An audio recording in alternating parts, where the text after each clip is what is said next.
What's going on, guys? Unknown Player here, and today, as promised, we're going to be talking about Bungie's announcement of future content for Destiny. So like I expected, we got a name, a bunch of dates when things are going down, some teaser images of what this DLC is actually going to be, and also unexpectedly we got some official info from Bungie about how characters are going to progress from Destiny 1 into Destiny 2, the sequel. So we've got a lot of cool stuff to talk about.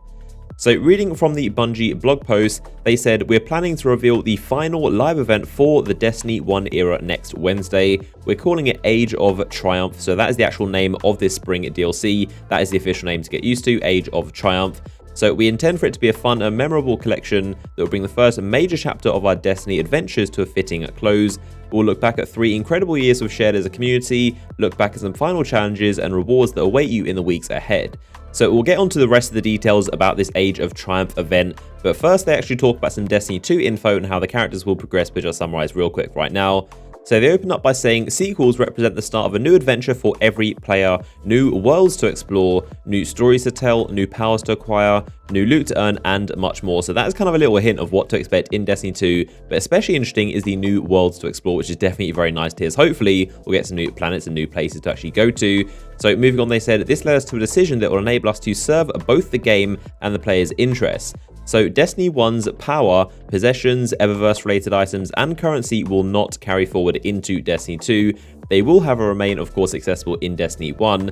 They also said they appreciate that we've, of course, grown attached to our characters, so these things are going to carry forward into the sequel, and these things that will be kept. So these are your class, your race, your gender, face, hair, and marking selections for all your characters that have achieved level 20 and completed the Black Garden story mission. So if you completed Destiny 1, the campaign, all of those things I mentioned are going to carry forward into Destiny 2. And they're also planning to award veteran players with honors that reflect your Destiny 1 accomplishments. So honors, not sure what that could mean. Maybe it's like emblems, maybe it's some kind of cool weapons. I think it's probably going to be leaning towards the cosmetic side, like a cool emblem that shows you went flawless in Destiny 1, or you did a raid or completed all the hard mode raids, or maybe went flawless every single year, something cool like that. I'm hoping for something on that level. Either way, we know we're getting some kind of honor for our accomplishments.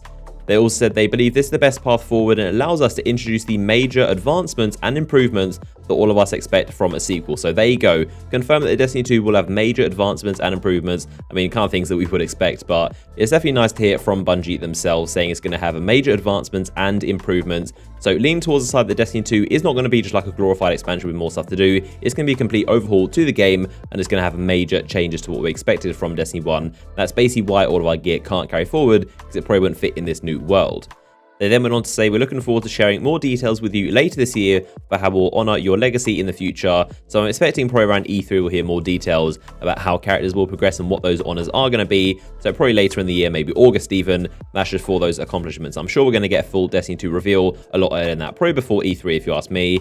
So that is a load of new Destiny 2 info straight from Bungie, and the first time they've actually acknowledged the sequel. It's always been Activision talking about the sequel in Destiny 2, but this is the first time Bungie are actually talking about the sequel. And in summary, your weapons and gear will not carry forward, but your characters, your guardians actually below them will. So be sure to let me know in the comment section, do you like that? Do you not like that? What do you think about your weapons not carrying forward, but your characters going through? In my personal opinion, I've always said that I really do not want to see weapons carry forward, but the characters will be pretty cool in some kind of cosmetics like emblems. But honestly, I'm really happy to leave all those weapons and gear behind. I don't want to see the same exact weapons like the Hawk Saw and the 1,000-yard stare and the Hawk Moon, the same exact weapons in Destiny 2. We've been playing with it for 3 years, so I think that's time enough. It's time for new weapons and new gear. So I'm definitely excited. I think it's going to be a good change and definitely a nice change of scenery with all new stuff. And it's not the same weapons and loadouts we've been looking at for the last 3 years and playing with in Destiny 1. And it also adds so much longevity and playability to Destiny 2, the fact we get to discover all new weapons. So not carrying through weapons is definitely a good thing. Trust me, it is a really good thing for Destiny 2. And it's going to definitely add a load of replay value to the sequel. So that's some Destiny 2 information to definitely keep in mind, which is really cool to know. But of course, before that, we have the Age of Triumph event. So talking more about that, we've got some details and of course some teaser images, which we can draw quite a lot of information from. So Wednesday, the 8th of March, so next week is going to be a really important date. So this is going to be the reveal of the Age of Triumph event. So going through it all, I'm sure there's going to be a trailer, some gameplay, kind of previewing the event as a whole and what to expect inside it. The week after that, on March 15th, Wednesday, again, they're going to do another Twitch stream. And this is going to be the weekly rituals going through what to expect every single week and what kind of replayability is going to be in Destiny 1 with this event. And the week after that, on March 22nd, the Age of Triumph sandbox update. And they're going to go through it again, the changes to the sandboxes, those NLB nerfs and the sidearm changes and auto rifles and some more patches and buffs and nerfs. So that's what to expect.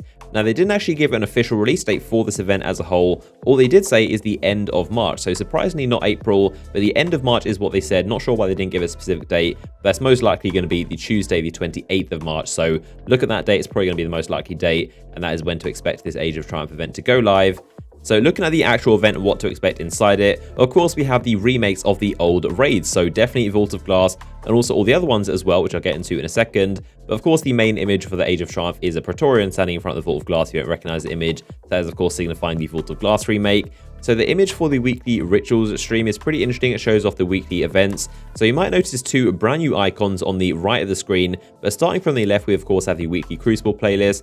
There's the daily story, the weekly strike playlist, the Nightfall strike, and these two on the end is actually a weekly Prison of Elders or Challenge of the Elders, and then a weekly raid, which is actually new. And of course, they've got that Rise Vine axe on it, kind of signifying these raids are at current light level. So not only are we getting the old raids being remade, but also there's going to be a weekly activity. So what my guess is probably that each week, one of the 4 raids that have Wrath of the Machine, Crota's End, Vault of Glass, or King's Fall, one of those raids is going to be featured and probably get some bonus loot, or maybe it's going to be the only raid you can play that week. But either way, each week there's going to be one of the 4 raids you can play, and also Prison of Elders, of course, is probably going to be one boss each week that is also going to be featured too. So pretty interesting screen, but that is going to be the weekly rituals.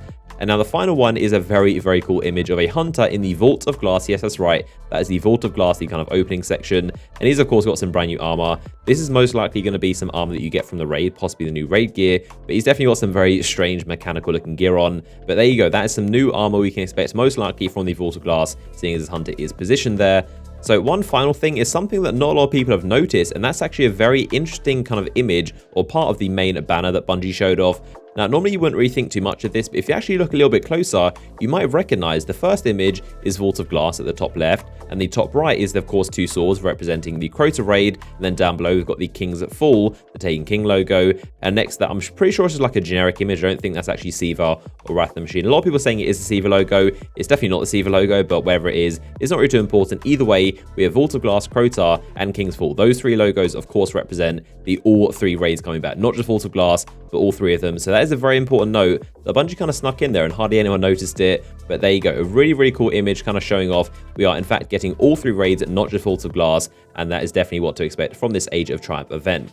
So that is a roundup of all the info you need to know about the Bungie announcement. Of course, the raids coming back, some new content, the new March event, which is going to be happening very soon, of course, some reveals, and then finally the Destiny 2 info and how your characters will go through. So if you're excited, be sure to drop a like rating on the video. I'd massively appreciate that if you enjoyed. Also, let me know your thoughts in the comment section of everything I've mentioned. Of course, subscribe for many more videos. I'll be covering this in its entirety. Any info you don't want to miss out on, be sure to check back here. So I hope you guys enjoyed the video, and I'll see you guys in the next one.